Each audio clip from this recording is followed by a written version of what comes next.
埋一架貨車。咁所以咧，咁多位大人同小朋友咧都可以留心睇下我哋稍後咧，我哋嘅救援人員、我哋消防員、救護員咧，佢哋嘅快速嘅應變能力咧，同埋專業嘅救援技術咧，點樣去處理呢一宗意外啦。咁一開始之前，咁我為大家介紹下眼前見到嘅場景先。咁大家眼前見到咧，其實係一條落葉紛絀嘅馬路嚟嘅。咁但係如果配上濕滑嘅道路同埋一個唔小心瞌眼瞓嘅司機，咁就好容易發生交通意外㗎啦。喺大家左手邊嘅一架私家車咧，佢喺行駛途中突然失控撞上小巴，隨後咧更加波及隔離線嘅一架貨車，導致多人受傷害。而私家車撞車之後咧就發生私家車司機受傷被困，同時貨車喺碰撞之後咧隨即都發生火警喎。其他在場嘅路人咧就即刻報警尋求協助。消防迅速咧接到報告之後咧，就分別派出油壓升降台、煙火特遣隊車、公路鐵路拯救專隊嘅4輛。拯救車以及危疾控制支援車部同參與救援嘅人員嘅。另外咧，由於今次嘅事故涉及大量嘅傷者，亦都增派咗急救醫療電單車、流動傷者治療車同埋高級嘅救護車部同參與救援嘅工作。好，喺我哋右手邊咧，首先到場嘅咧會係呢個油壓升降台同埋煙火特遣嘅隊車。咁喺消防處裏邊喺2001年咧，我哋引進咗呢個室內煙火特性嘅訓練，簡稱 CMVP。咁喺2008年咧就成立咗呢個室內煙火特性嘅訓練組㗎。咁通過呢個實火訓練咧，就為我哋前線人員咧可以提供現代火警相關嘅知識同埋技能嘅。咁而家喺2011年嘅時候咧，我哋嘅室內煙火特性訓練組嘅教官咧都組成咗呢個火特隊 CFS。咁除咗佢哋會負責教學嘅職責之外咧，當遇到3級火警一般嘅大型樓宇火警咧，都會應呢個召喚咧去到出場嘅。咁所以喺我哋而家現場嘅右手邊咧，就見到咧煙火特遣隊同埋呢個消防台咧，就要佢哋處理呢個火警啦。好消防台咧，佢同時已經好快開咗一條喉咧，射住我哋着火嘅貨車㗎啦。佢會為咗抑制火勢嘅蔓延啦，隨後咧都有另外嘅同事會喺街咧做火水，開2條喉入咗去升降台。同時，煙火特遣隊都會派出我哋嘅輕型機械、滅火機械人到場協助處理火警嘅。大家可以睇下右手邊出場嘅輕型滅火機械人。咁咧見到而家消防員咧就一齊排去我哋嘅滅火機械人啦。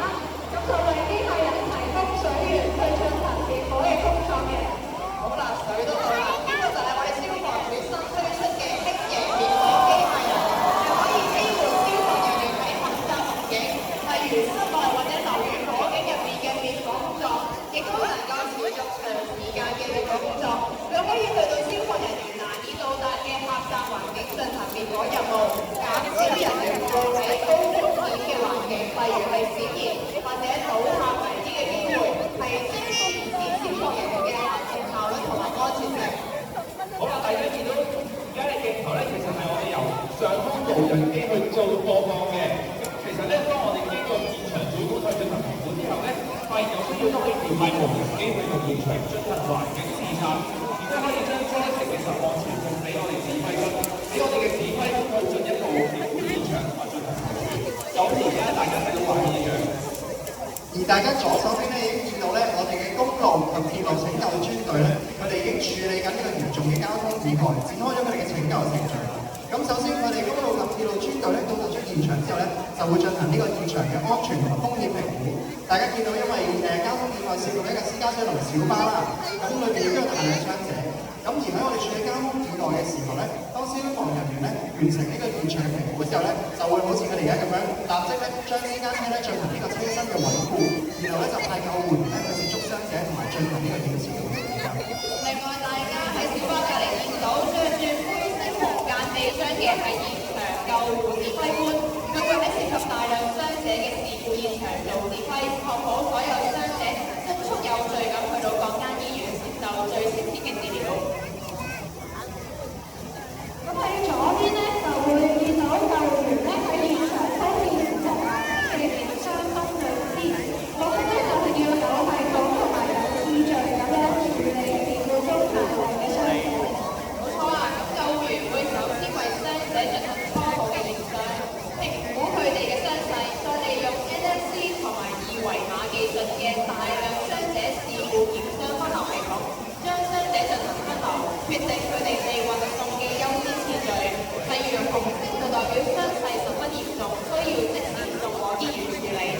色同埋綠色就代表傷勢較輕，可以先喺現場接受治療，然後出院。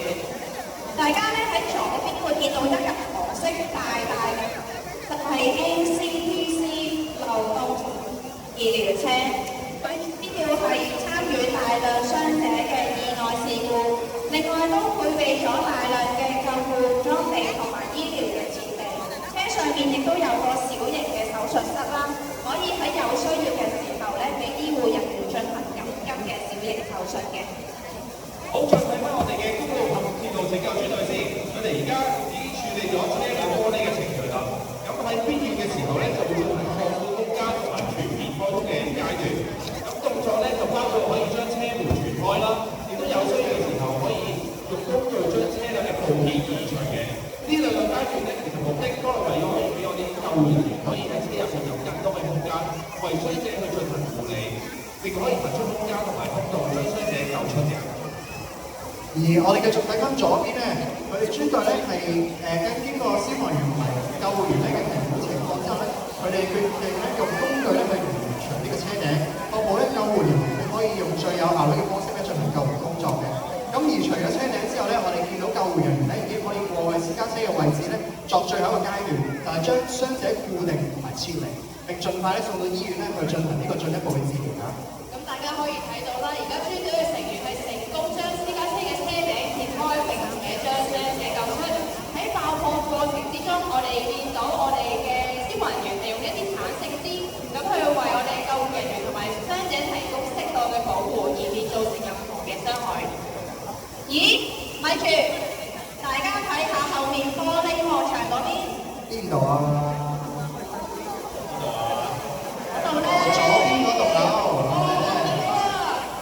嗰個外牆上面啊，咦，好似有個工人暈咗喎。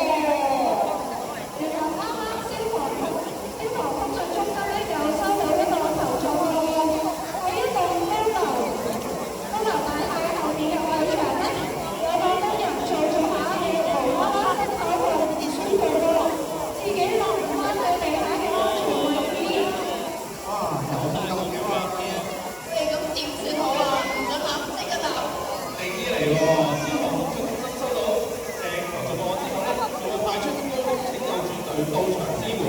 咁高空拯救專隊裏面咧，就會好快落到去樓宇嘅頂層。同時，消防處嘅大型無人機 FC30已經升空協助吊運重型拯救物資，去配合我哋專業嘅隊員喺頂層架設承受固定點，並立即派員去下降接觸被困嘅工人。嗱，等我介紹下無人機先。喺消防處咧，舊年就引入咗大型嘅運載無人機啦。呢部無人機展開咗掌翼之後，有差唔多3米㗎。咁佢最大嘅運載量可以達到30公斤，飛行嘅距離亦都可以達到10公里啊。咁除咗負載量大，呢部無人機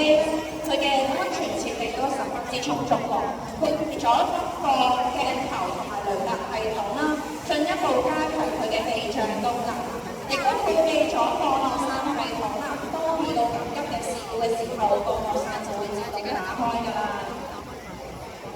咁現時呢部無人機咧，主要係會用嚟協助攀山拯救同埋山火事故，去運載一啲重型嘅救援工具同埋滅火設備去到山上面俾前線嘅人員去使用嘅。好啦，而家我哋咧已經見到天台嗰邊嘅拯救人員咧，已經沿住呢個繩索咧出到呢個樓宇嘅外牆嘅位置啦。雖然咧佢哋行動係非常之迅速，但係其實咧每一次進行呢種高空拯救訓練任務之後，都係咧會同大家一樣咧做足每一次嘅繩索係會檢查。咁佢哋咧會喺一個固定點嗰度咧，就由固定點開始，每一個扣、每個繩電、每個繩索到拯救人員身上咧，佢哋都係會做一檢查到呢個任務嘅失。同時間咧，都係咧會確保咧，我哋拯救人員咧係用喺一個穩固嘅雙繩系統下效㗎。咁咩係雙繩系統啊？嗱，雙繩系統咧，即係拯救員咧，佢哋首先咧會用一條繩作為主繩，然之後咧同時間咧會綁上另一條咧未受力嘅繩咧作為副繩。咁如果主繩咧因為任何事故而失效嘅話咧，副繩咧起碼都可以即時咧承托，可以減低到人受傷嘅風險㗎。咁大家見到咧，拯救人員而家係用緊身上面嘅下降器，成功接近待救嘅工人。咁相比天台人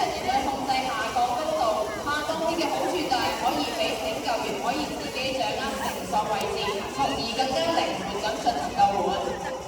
好啦，最終咧，咁我哋嘅拯救員咧都成功接觸到地勤工人啦。佢哋嘅拯救策略咧係主要係俾工人首先脫離咗原本使用中嘅承受，再將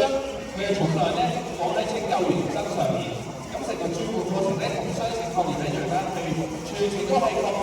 被救者同埋拯救人員至少有2點嘅承受保護，避免任何意外導致受傷。拯救專隊咧主要負責喺多空環境入邊咧隨執行一啲複雜嘅救援任務，地點咧就包括懸崖、隧道、摩天輪、塔吊、橋等，以及一啲高層樓宇外牆嘅吊船等等。而家咧專隊總共有大概120名嘅成員，除咗消防及救護學院之外，亦都分住喺4間消防隊。